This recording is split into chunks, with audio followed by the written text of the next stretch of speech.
ada perkara yang sangat penting sekali mau saya sampaikan kepada kaum muslimin di seluruh dunia, khususnya orang-orang Islam yang beriman yang mengerti bahasa Indonesia. Yang pertama tentang gonjang-ganjing hantaman meteor di pertengahan Ramadan pada hari Jumat yang bertepatan dengan tanggal 15 untuk 1441 Hijriah ini, pas pertengahan Ramadan. Bahwa hantaman meteor itu akan menimbulkan dukhan. Sesungguhnya kejadian itu dengan izin Allah Subhanahu wa taala, saya meyakini tidak sekarang. Yang pertama, hadis itu adalah hadis yang dhaif jiddan, sangat lemah, dan juga menurut Ibnul Jauzi hadisnya adalah hadis palsu.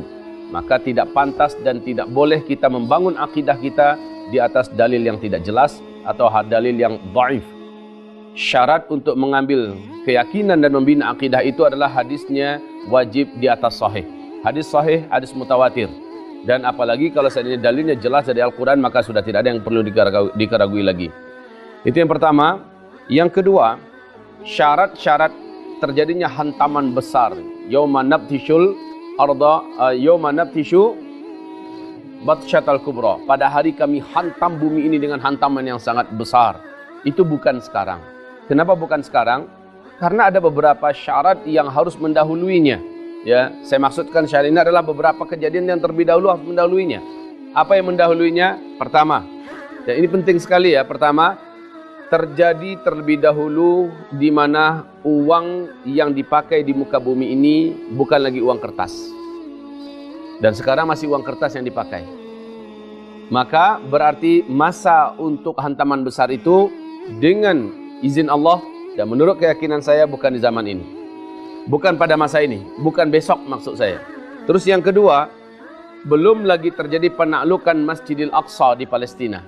Karena ini juga adalah syarat di mana Masjidil Aqsa terlebih dahulu harus ditaklukkan.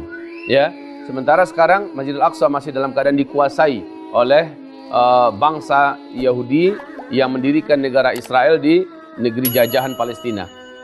Dan yang ketiga, saudara-saudaraku yang kami muliakan, belum lagi muncul gunung emas dari dalam perut bumi Irak di atas aliran sungai Ufrat.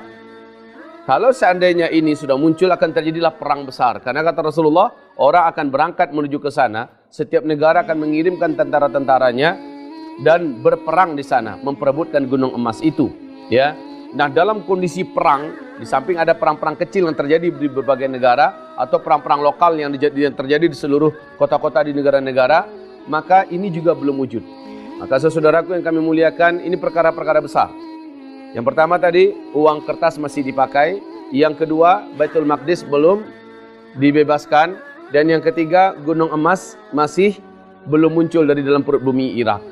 Dan ditambah lagi yang keempat adalah pemanasan global, dalam artian terjadinya kemarau yang super ekstrim dan kelaparan yang merata di seluruh dunia, di mana orang pada akhirnya menjadi brutal dan liar, jahat. Itu tidak atau belum lagi pada masa ini. Baru percikan-percikannya baru nampak. Nah, saudara-saudaraku yang kami muliakan, melihat kepada banyak tanda-tanda yang belum terwujud, ya, ditambah dengan, ini yang paling penting juga, ditambah dengan gempa-gempa belum lagi terjadi di Arab Saudi dan kekacauan yang besar ditempuh keluarga kerajaan Arab Saudi memperebutkan kekuasaan juga belum wujud. Maka dengan ini saya berharap kepanikan yang tidak perlu jangan terlalu diekspos, ya. Kepanikan yang juga tidak terlalu penting untuk diperturutkan. Tetapi ajakan kami mempersiapkan diri ini adalah tetap tidak bisa ditawar-tawar. Persiapkan diri, karena setiap persiapan yang kami anjurkan tidak pernah ada ruginya sedikit pun. Kita menganjurkan agar kalau seandainya ada uang, segeralah belikan kepada emas. Sudah beberapa tahun yang lalu saya menganjurkan demikian, dan ini tidak ada ruginya. Toh kapan-kapan kita perlu uang, kita masih bisa untuk menukarkannya.